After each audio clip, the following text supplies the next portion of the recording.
আমার আব্বা যদি আমার শাশুড়ির বিয়ে করে তাহলে আমার বউ তার মেয়ে হয়ে গেল না আমার আব্বার।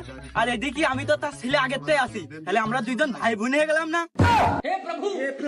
তাহলে তো সম্পর্কের মধ্যে ঘেবলা এমনই একটু মানায় শুনাই নে না। কি করে মানাই নেবো? আমার বউ শ্বশুর বাড়ি আর আমার শ্বশুর বাড়ি এক জায়গায়, দুটি তাই আমার আব্বার শ্বশুর বাড়ি আর আমার শ্বশুর বাড়িও এক জায়গায়। কষ্ট মেনে নেওয়া যায় না।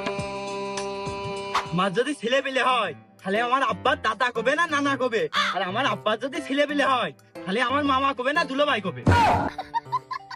তো মহা বিপদে বললাম। এর আগে এরম সালিশ তো আমার সামনে আসেনি। আমি কোন দিক পক্ষ নেবো এ তো মোলাম আমি। আমার বউ আমার সাথে ঝগড়া করে বাপের বাড়ি যাবে কি করে? বাপের বাড়ি যে ঘুরের মধ্যে ওই রাস্তাতে ঘুরে আসে কি আবার এই বাড়ি উঠবে? আরে বাপু ঝগড়া না নাই করলে ঝগড়া নাই করলাম না, কিন্তু আমার যখন শ্বশুর বাড়ি যাত্রী মন যাবে তখন আমি কোনে যাবো?